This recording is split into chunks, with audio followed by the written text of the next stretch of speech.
Original કામ વર્ષોથી મુંબઈ મેં હાઇડ્રોલિક એન્જિનિયર કર્યું છે મેં, અને મુંબઈમાં પ્લમ્બિંગ અને ફાયર ફાઇટિંગનું અમારું કામ છે. ખેતીવાડીનો બહુ શોખ હતો એટલે મુંબઈ મૂકીને અહીંયા ખેતી કરવા માટે આવી ગયા. ઘણી બધી જગ્યા હતી, કોઈ પણ જગ્યાએ ખેતીવાડીની જગ્યા લઈ શકતા હતા. કચ્છમાં સસ્તી હતી પણ કચ્છ સારું લાગ્યું કે ભાઈ અહીંયા મજા કરવું છે આમ, ને આપણા ગામથી દૂર છે થોડું, તો બીજી કઈ ડિસ્ટર્બન્સ ન થાય એવી રીતના આ જગ્યા મેં પસંદ કરી. અહીંયા 6 એકર જમીન છે, હાઈવે ઉપરની હતી એટલે આ પસંદ કરી. આ રોડ ઉપર આગળ 80 એકર વાડી છે અમારી, એટલે એમાં લીંબુ, દાડમ, ખારેક, અત્યારે કપાસ છે, મગ છે, તુવેર છે, એ બધું ત્યાં વાવેલું છે. પછી તમે મોગલધામ આગળ છે એ બાજુમાં 10 એકર છે, ત્યાં કેનાલ બાજુમાં નીકળે છે. કેનાલના કાંઠે જ તમે આવ્યા તો વચ્ચે કેનાલ આવી છે, એ કેનાલના કાંઠે જ અમારી 25 વીઘા છે. પાણી બધું ત્યાંથી આવે, 8 ઇંચની પાઇપલાઇન 3.5 કિલોમીટર લઈ આવ્યા ક્રોસ કરીને આગળ સુધી.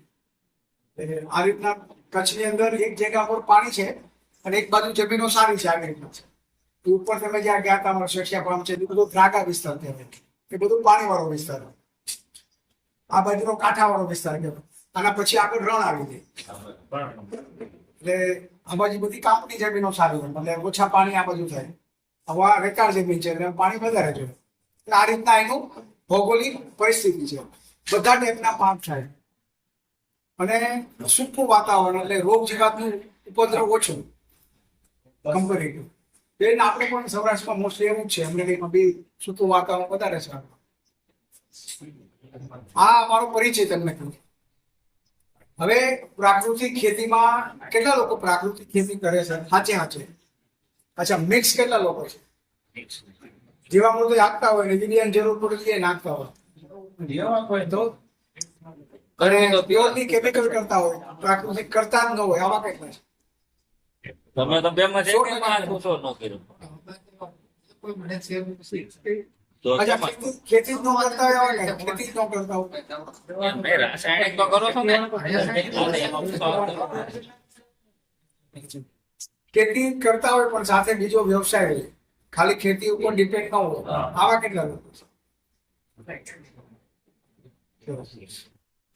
તો હું મુંબઈ હતો ને ત્યારે મને મનમાં 2 વિચારો આવતા, કારણ કે પપ્પાનો જીવન સાવ ગામડામાં 5 એકર એટલે સમજો આપણે અમારી ત્યાં 18 વીઘા આપણી આટલી જમીન. પપ્પા ગુરુકુળમાં ભણ્યા, જુનાગઢ ગુરુકુળમાં, મંત્રી ગુરુકુળમાં, અને એ વર્ષના 360 રૂપિયા ફીસ ત્યારે લેવા જવું.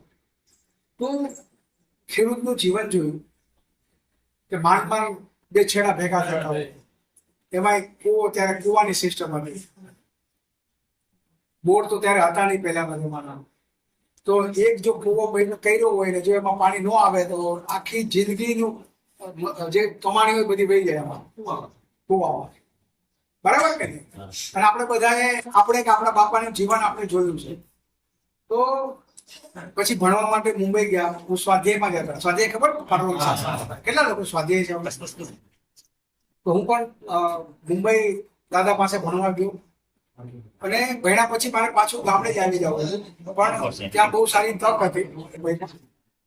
વધારે ભણવાનું પણ મેં ત્યાં કર્યું,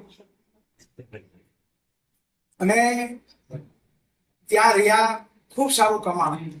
પણ મનમાં એક વિચાર હતો કે ખેડૂત જગતનો તાત આવું બધા કહે, બરાબર, છતાં પણ ખેડૂત બાપડો, બિચારો, ગરીબ, લાચાર, કરજદાર, આવું કેમ? હવે બાપ એટલે તો બધા કરતા મોટો કહેવાય, અને જગતનો બાપ આપણે બધા. તો જગત તો સારું જલસા કરે, હેરાનગતિ ખાલી ખેડૂત નહીં.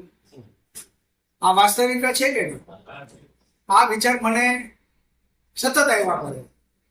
બીજો વિચાર એવો આવે કે આપણા શાસ્ત્રોમાં બધા મોટા મોટા કથાકારો ખેતી સૌથી ઉત્તમ, મધ્યમ વ્યવસાય, કનિષ્ઠ નોકરી, આવું બી સાંભળ્યું છે આપણે.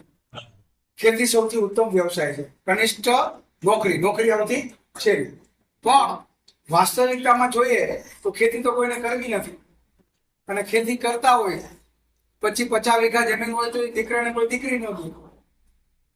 5-10 હજારની નોકરી કરતા હોય, 10-15 હજારના સુરતના હીરા ગણતા હોય તો એના લગ્ન થઈ જાય. પણ 20 વીઘાની ખેતી હોય તો એના છોકરાના લગ્ન ન થાય. આવું કેમ? અને આવું ને આવું હાલશે તો આનું પરિણામ શું આવશે? ખેડૂતને ત્યાં દીકરાના લગ્ન ન થાય એનો મતલબ એના પછી ખેડૂત જ પેદા નહીં થાય. ખેડૂત જ જો પેદા નહીં થાય તો આ બધાને ખાવા ક્યાંથી થાય? કે મશીનમાં તો નથી બનવાનું. શીંગા, ઘઉં, મગફળી આ બધું તો જમીનમાંથી જ આવશે. આ વિચાર મને છે ને